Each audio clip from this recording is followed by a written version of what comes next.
시청자 여러분 안녕하십니까. 6월 8일 JTBC 아침엔을 시작합니다. 먼저 오늘 아침 주요 뉴스입니다. 이재명 대통령이 투표용지 부족 사태와 관련해 검경 합동수사본부를 구성해 사건의 전모를 철저히 규명하라고 지시했습니다. 이에 따라 선관위를 겨냥한 수사가 본격화할 걸로 보입니다. 이 대통령은 오늘 취임 1주년 기자회견을 엽니다. 이재명 대통령이 차기 국무총리 후보자로 기업인 출신의 한성숙 중소벤처기업부 장관을 지명했습니다. 한 총리 후보자가 국회 인사청문 절차를 통과하면 노무현 정부 때 한명숙 전 총리 이후 20년 만에 여성 총리가 됩니다. 젠슨 황 엔비디아 CEO가 어제 저녁 최태원 SK그룹 회장과 함께 치맥을 즐겼습니다. 지난해 10월 같은 장소에서 이재용 삼성전자 회장, 정의선 현대차그룹 회장과 첫 간부 회동을 가진 지 8개월 만입니다. 북중미 월드컵이 사흘 앞으로 다가왔습니다. 결전지 멕시코 과달라하라에 도착한 우리 축구대표팀, 어제 현지 팬들의 응원 속에 첫 훈련을 마쳤습니다. 이재명 대통령이 투표용지 부족 사태를 놓고 선관위를 직격했습니다. 국민의 신뢰를 잃은 독립기관은 존재의 의미가 없다면서 검경 합동수사본부를 구성해 이번 사건을 철저히 규명하라고 지시했습니다. 송지혜 기자입니다. 이재명 대통령이 어제 저녁 소셜미디어를 통해 중앙선관위가 이번 지방선거 과정에서 국민의 참정권 행사에 막대한 지장을 초래했다고 지적했습니다. 이 대통령은 이번 사태는 국민 주권의 근간을 훼손한 중대한 사안이라며 정부를 책임지는 대통령으로서 깊은 유감을 표한다고 했습니다. 그러면서 조속히 국정조사를 추진해달라고 국회에 요청했습니다. 정부도 사안의 엄중함을 고려해 행정부 차원에서 가능한 모든 조치를 강구하겠다고 했습니다. 이 대통령은 검찰과 경찰이 참여하는 합동수사본부를 구성해 책임 소재를 분명히 하고 사건의 전모를 철저히 규명할 것을 지시했다고 밝혔습니다. 이어 국민의 신뢰를 잃은 독립기관은 존재의 의미가 없다며 선관위는 국민이 신뢰할 수 있는 수준의 강도 높은 쇄신과 개혁 의지를 분명히 보여주어야 한다고 강조했습니다. 이 대통령은 지방선거 이튿날인 지난 4일에도 유감을 표한 바 있습니다.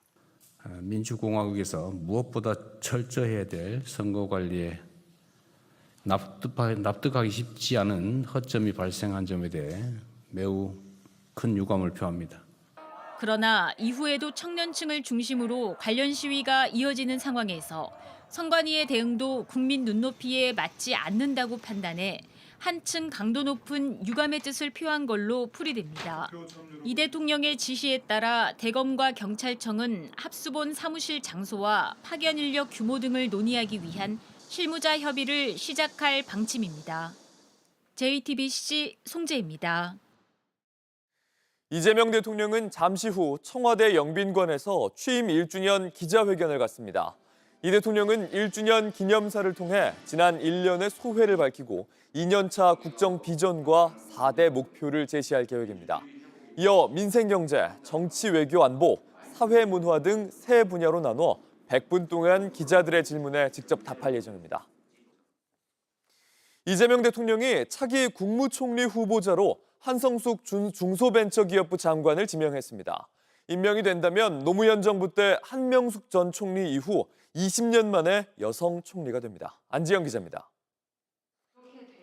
이재명 정부의 두 번째 국무총리 지명자는 한성숙 중소벤처기업부 장관이었습니다.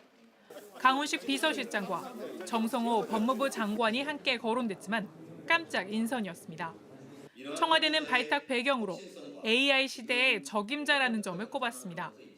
IT기업 대표와 중소벤처기업부 장관이라는 경험을 바탕으로 시대적 과제인 AI 대전환을 차질 없이 완수하고 국민 일부가 아닌 대한민국 모두의 성장을 이끌 적임자로 기대됩니다. 한 후보자는 지난 2017년부터 5년간 네이버 대표이사를 지냈고 지난해 7월부터 현재까지 이재명 정부의 초대 중기부 장관이었습니다. 다만 중기부 장관 후보자 지명 당시에도 다주택 소유뿐 아니라 농지법 위반, 편법 증여 의혹이 제기된 바 있습니다. 한 후보자는 지난 2월 보유한 주택 4채 가운데 세 채는 처분을 추진 중이라고 밝힌 바 있습니다. 일단 한 장관의 부동산과 관련된 것은 청문 과정에서 자세한 소명이 있을 거라고 저희는 판단하고 있습니다. 야당은 총리 지명 타이밍 자체를 비판했습니다. 국민의힘은 논평을 통해 투표용지 부족 사태로 현지 총리가 전면적인 진상조사를 요구할 만큼 엄중한 상황인데 총리 교체로 국면을 전환하려는 건 민심과 완전히 동떨어진 처사라고 했습니다. 이런 가운데 이재명 대통령은 취임 1주년 기자회견에서 한 총리 후보자 인선 배경이나 투표용지 부족 사태 등에 대해 더 자세한 설명을 내놓을 것으로 보입니다. JTBC 안지연입니다. 선관위의 투표용지 부족 사태로 참정권이 침해당했다며 재선거를 요구하는 시위가 이어지고 있습니다. 2030 세대를 중심으로 만여 명이 모여서 잠실의 개표소를 봉쇄했습니다. 다만 현장에선 부정선거를 주장하는 세력이나 정치권과는 선을 긋고 있습니다. 김휘란 기자입니다. 태극기를 든 시민들이 한 목소리로 구호를 외칩니다.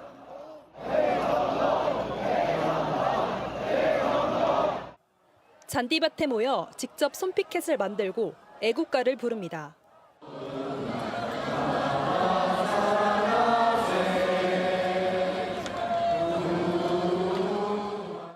시위 현장 곳곳에는 평화를 지켜달라, 선동하거나 당하지 말라는 문구들이 적혀 있습니다. 유모차를 끌고 나온 시민부터 2030 청년들과 중노년 참가자들까지 연령대도 다양합니다. 현장에 모인 시민들은 재선거와 참정권 침해로 구호를 한정하고 있는데 트럼프 미국 대통령의 사진이 박힌 성조기가 나타나자 설전이 벌어지기도 합니다. 시위의 본질을 흐리는 극우 세력과 분명하게 선을 긋는 겁니다. 앞서 부정선거 음모론을 주장하는 유튜버 전한길 씨도 한때 시위를 주도하려다 시민의 항의를 받았습니다. 아까 왜 이렇게 했는가 하면 아니요, 상관없어요. 사람이 없어서 이거 사람들이 사실적으로 하잖아요, 지금. 이준석 개혁신당 대표도 시위 현장을 찾았다가 일부 참가자들로부터 제지를 당했습니다. 나가라! 나가라! 지난 5일 이곳 개표소로 이동된 투표함은 아직 내부에 남아있는 것으로 전해졌는데 서울시 선관위는 안전상의 이유로 투표함 행방에 대한 구체적인 답변을 하지 않고 있습니다. 다만 중앙선관위 관계자는 JTBC에 보통 개표가 끝나면 5톤 트럭 2대 정도가 동원돼 투표함과 분류기 등을 실어 나른다며 현재로선 그런 작업들이 물리적으로 불가능했을 것으로 보인다고 말했습니다. 시위 현장에는 만일의 사태에 대비해 구급 차량과 기동대가 배치됐지만 큰 충돌은 없었습니다. 경찰은 선관위를 고발한 시민단체 관계자를 불러 조사하는 등 투표용지 부족 사태 관련 수사를 본격화할 방침입니다. JTBC 김일환입니다. 장동혁 국민의힘 대표는 재선거는 피할 수 없는 문제가 됐다며 전국적인 재선거를 요구했습니다. 민주당은 장 대표의 주장을 정치쇼라고 비판하면서 오늘 국정조사 요구서를 국회에 제출합니다. 김한수 기자입니다. 장동혁 국민의힘 대표는 국민의 참정권이 침해됐고 선거가 심각하게 오염됐다고 문제를 제기했습니다. 이번 선거의 공정성은 완전히 훼손되었습니다. 투표용지가 부족했다고 선관위가 자백한 지역만 전국적으로 50곳에 달합니다. 빙산의 일각일 것입니다. 이어 한두 곳의 문제가 아니라며 잘못된 선거는 바로잡아야 한다고 주장했습니다. 사실상 서울을 포함한 전국적인 재선거를 요구한 겁니다. 우리 국민의힘이 당선되었으니 그 지역은 빼고 논해야 되는 문제도 아닐 것입니다. 또 이재명 대통령과의 영수회담을 요구하는 한편 사전투표 폐지와 본투표 기간을 3일로 늘리자는 주장도 덧붙였습니다. 더불어민주당은 자신의 정치적 입지를 위한 정치쇼를 그만두라고 비판했습니다. 부정선거 음모론까지 끌고 와서 본질을 흐리고 있는 모양새가 되고 있습니다. 본인 거취 고민에만 몰두하다가 일만 터지면 정치적 돌파구로 삼는 수준이 참으로 딱합니다. 다만 일부 여당 의원들은 투표용지 부족 문제가 불거진 지역은 재선거를 할 수도 있다는 입장을 밝혔습니다. JTBC 김한수입니다. 주말 내내 잠실에선 재선거를 요구하는 시위가 이어졌습니다. 현장에선 출동한 경찰을 향해 중국 공안이냐며 몰아세우는 일도 벌어졌습니다. 이게 뭔데요? 왜 아무도 연락이 안 해요? 재선거를 주장하는 시민들이 경찰을 둘러싸고 신분 확인을 요구합니다. 경찰관이 소속과 신분을 밝혔지만 태무경찰, 왕따경찰이란 조롱이 30분 넘게 이어졌습니다. 소셜미디어에 이 영상이 확산했고 이걸 확인한 가족이 대응에 나섰지만 선을 넘는 비난이 계속됐습니다. 처음 봤을 때 제가 너무 충격을 받아가지고 제 남편이다 이런 걸 지우시라. 왜냐면 이걸 처음에 지우기를 원했던 이유는 뭐였냐면요. 저희 시부모님이 보시고 충격받으실까봐. 왜냐면 시부모님께서 이제 암투병도 하고 계시는 분이니까. 이외에도 소셜미디어엔 한국 경찰이 맞느냐며 몰아세우는 모습이 여러 건 공유됐습니다.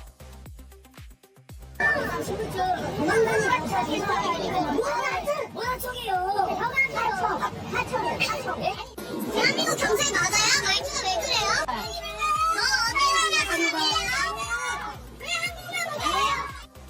경찰관의 가족은 경찰이기에 입 한 번 열지 못하고 조롱과 욕설을 참아냈다며 법적 대응에 나서기로 했습니다. 쫓아오는 것도 너무 힘들었거든요. 왜냐면 이런 상황까지는 몰랐어요. 사실 그렇게 둘러싸여가지고 공격하고 있는 것까지는 진짜 몰라가지고 경찰이면 대응을 못하는 게 맞으니까. 근데 나는 민간인이니까 나는 군건 아니니까 그럼 나는 특공을 당해서 대응하겠다. 유명 유튜브 방송에서 2030 세대의 우경화를 지적하던 진행자가 한 말이 논란을 불렀습니다. 탱크로 밀어버려야 한다는 발언 때문입니다. 자기들 식으로 이놈들이 아주 동경하는 게 전두환이잖아. 그 식으로 온라인상에 탱크로 밀어버려야 돼. 그 범죄에 대해서만큼은. 진행자가 극우 성향의 사이트 일간베스트를 박멸해야 한다고 언급합니다. 지난 5일 최욱의 매불쇼에서 2030 세대의 우경화를 주제로 이야기하던 중에 나온 발언입니다. 하지만 스타벅스의 탱크데이 마케팅을 놓고 비판해온 것과 맞물리면서 부적절한 발언이란 비판 뒤따랐습니다. 내 귀를 의심했다. 스타벅스보다 5.18을 모독하는 발언이란 댓글도 이어졌습니다. 이준석 개혁신당 대표는 대통령이 언급하고 여당 정치인들이 불매 및 퇴출을 선동해야 할 사안이라고 지적했습니다. 20대 남성을 두고 나온 발언도 논란이 됐는데요. 태도가 뭐냐면 매 이거 하고 싶은 태도예요. 맞아. 이들은 저는 합법적인 방식으로 몽둥이를 두는 건 반드시 필요하다고 생각하고요. 민주당의 이현주 의원은 2030 세대가 극우화된 게 아니라 시대 여건의 변화에 따라 관점이 변한 거라며 단정하고 폄훼하는 태도를 경계하기도 했습니다. 이란 전쟁 100일째를 맞아 트럼프 대통령이 언론과 인터뷰를 했습니다. 그런데 날선 대화 속에 대통령은 결국 인터뷰를 마치기도 전에 자리를 떴습니다. They're urging the votes to be counted quickly. That's how they vote in California. Just like you're crooked. Your press is crooked, and meet the press is crooked. 현지 시간 7일 방송된 MBC 인터뷰에서 트럼프 대통령은 캘리포니아주의 예비선거가 늦게 집계되고 있다면서 부정선거 의혹을 제기했습니다.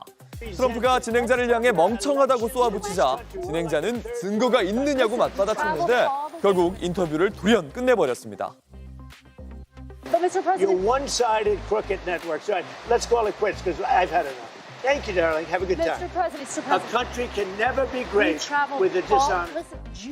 이날 진행자는 새로운 전쟁은 없을 거라는 공약 어긴 것 아니냐 이렇게 묻기도 했는데 트럼프 대통령은 이란과의 전쟁에 대해 전쟁이 아니라 군사훈련이라고 답했습니다.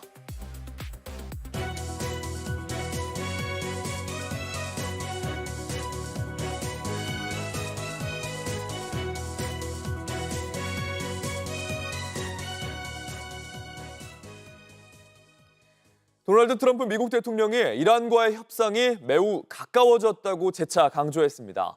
그러면서 미국이 직접 이란의 고농축 우라늄을 폐기할 거라고 했는데요. 협상이 불발되면 강하게 타격하겠다고 경고도 했습니다. 이런 가운데 이스라엘은 레바논의 헤즈볼라 거점을 공습했고 이란은 미사일을 발사하며 맞대응에 나섰습니다. 이세영 기자입니다. 트럼프 대통령이 현지 시간 7일 MBC 방송과 인터뷰에서 이란과 협상이 가까워졌다고 밝혔습니다.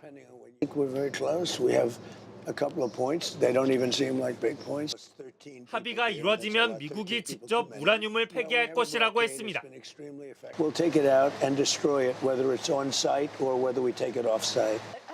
합의가 불발되면 군사 대응에 나서겠다고 경고했습니다.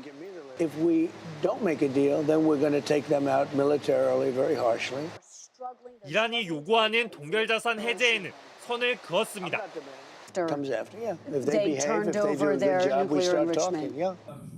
한편 이스라엘군은 이날 레바논 수도 베이루트 남부 외곽에 헤즈볼라 거점을 공습했습니다.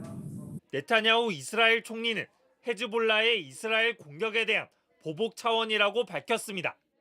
이란은 즉각 반발했고 이스라엘군은 이란발 미사일을 확인해 방공망을 가동한 것으로 전해졌습니다.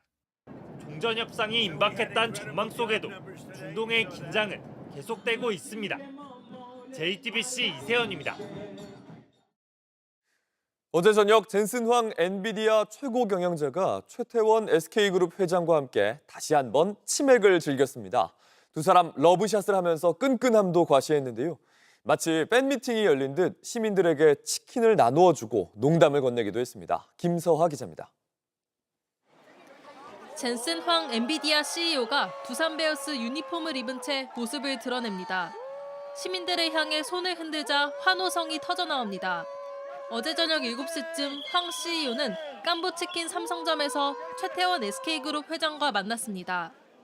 지난해 10월 이곳에서 이재용 삼성전자 회장, 정의선 현대차그룹 회장과 첫 깐부 회동을 가진 지 8개월 만입니다. 두 사람은 러브샷을 하며 끈끈함을 과시했습니다.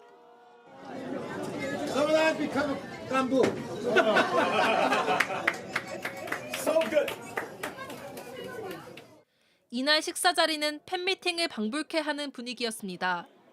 황 CEO는 즉석에서 시민들의 사인 요청에 응했습니다. 이후 치킨 2마리를 가게 밖으로 들고 나와 시민들에게 직접 나눠줬습니다. 최 회장이 옆에서 HBM칩과 식혜를 나눠주자 농담을 던지기도 했습니다.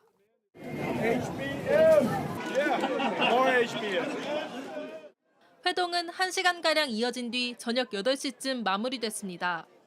어제 자리에 함께한 광노정 SK하이닉스 대표는 비즈니스 대화보다는 스몰 토크가 오간 자리였다고 분위기를 전했습니다. 황 CEO는 오늘 오전 서울 종로구 SK 서린빌딩에서 최 회장과 다시 만나 양사 협력 방안을 논의할 예정입니다.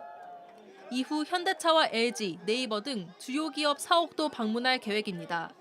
JTBC 김서아입니다. 2026 북중미 월드컵 이제 사흘 남았습니다. 축구대표팀은 조별리그 경기가 열리는 멕시코 과달라하라에서 훈련을 시작했습니다. 현지 멕시코 팬들이 운동장을 찾아서 커다란 응원과 함성을 보내주었습니다. 과달라하라에서 온누리 기자입니다. 일찍부터 길게 줄을 서서 축구대표팀 훈련을 기다린 멕시코 팬들은 훈련이 시작되자 손흥민의 몸짓 하나하나에 열광했습니다.